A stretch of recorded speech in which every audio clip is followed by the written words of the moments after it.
அனைத்து உரிமை குரல் நண்பர்களுக்கும் வணக்கம். 2026 தேர்தல் முடிவுகளுக்கு பின்னர் மக்கள் அதிகமாக சொல்லிய ஒரு விஷயம். இந்த தகவல் குறித்த முழுமையான வீடியோல பார்க்க போறோம். வாங்க பார்க்கலாம். கிட்டத்தட்ட 60 ஆண்டுகளாக மாறி மாறி ஆட்சி செஞ்சுட்டு இருந்த திராவிட கட்சிகளை தாவேகா தோக்கடிச்சது அப்படின்றது வரலாற்றையே புரட்டி போட்டிருக்கு அப்படின்றதுல எந்தவித மாற்று கருத்துமே இல்லை அப்படின்னு தான் சொல்லணும். ஒரு உச்சகட்ட நடிகன் நினைச்சான் அப்படின்னா தமிழ்நாட்டு அரசியல் வரலாற்றையே மாற்ற முடியும் அப்படின்றதுக்கு இது வரைக்கும் உதாரணமாக எம்ஜிஆர் அவர்கள் தான் இருந்திருக்காரு அப்படின்னே சொல்லலாம். எம்ஜிஆருக்கு அடுத்தபடியாக எவ்வளவோ நடிகர்கள் அரசியல் கட்சி ஆரம்பிச்சிருந்தாலும் ஒருத்தர் கூட எம்ஜிஆருடைய பக்கத்துல கூட போகல அப்படின்றத நிதர்சனமான உண்மையாகவும் இருக்கு. அடுத்த எம்ஜிஆர் நான் தாண்டா அப்படின்னு அரசியலுக்குள்ள வந்த விஜய் அவர்கள் பாத்தீங்கன்னா தமிழக மக்கள் மனசுல திமுகவுக்கு மாற்று நான் தான் அப்படின்றத பதிய வச்சும், திமுக ஒரு தீய சக்தி அப்படின்றத பதிய வச்சும், அது மட்டும் இல்லாம ஒரு மாற்றம் வேண்டும் அப்படின்னு அழுத்தமாக சொல்லி தான் பாத்தீங்கன்னா தற்போது முதல்வராகவும் மாறி இருக்காரு. இந்த ஒரு விஷயம் எவ்வளவோ சிறப்பு வாய்ந்த விஷயமாக இருந்தாலும் இன்னொரு பக்கம் சீமானவர்கள் போட்ட விதையை தான் விஜய் அவர்கள் அறுவடை பண்ணியிருக்காரு அப்படின்றதுல எந்தவித மாற்று கருத்துமே இல்லை அப்படின்னு தான் சொல்லணும். ஏன்னா கிட்டத்தட்ட 15 ஆண்டு காலங்களாக இந்த திராவிட கட்சிகள் நமக்கு வேண்டாம்,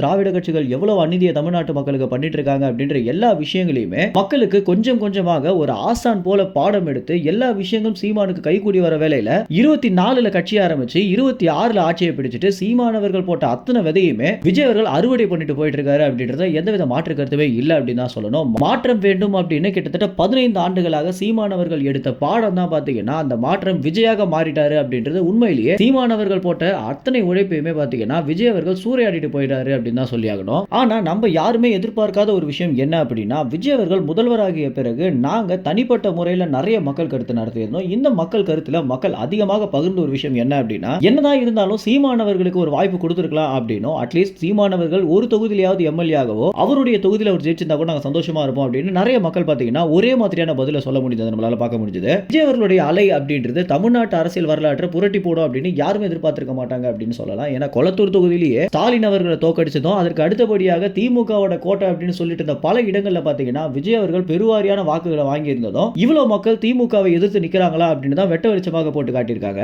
இப்படி இருக்கும் வேளையில நாங்க நடத்திய எல்லா மக்கள் கருத்துலயுமே பேசாம சீமானுக்கே ஓட்டு போட்டுருக்கலாம் அப்படின்னு மக்கள் சொல்றாங்க அப்படின்னா எந்த அளவுக்கு சீமான் அவர்களுடைய உழைப்பு மக்களை திரும்பி பார்க்க வச்சிருக்கு அப்படின்றத நமக்கு காட்டுது. இது ஒருவேளை அடுத்து நடக்க போற பாராளுமன்ற தேர்தலில் சீமானுக்கு கை கொடுக்கலாம் அப்படின்னு அரசியல் விமர்சகர்கள் தற்போது சொல்லியிருக்காங்க. மேலும் இந்த தகவல் குறித்து நீங்க என்ன நினைக்கிறீங்க அப்படின்னா நீங்க ஒருவேளை மாற்று கட்சிக்கு ஓட்டு போட்டிருந்தீங்க அப்படின்னா சீமானுக்கே ஓட்டு போட்டுக்கலாம் நீங்க நினைச்சீங்களா அப்படின்றது உங்க கமெண்ட்ஸ்ல தெரிவிங்க. நன்றி, வணக்கம்.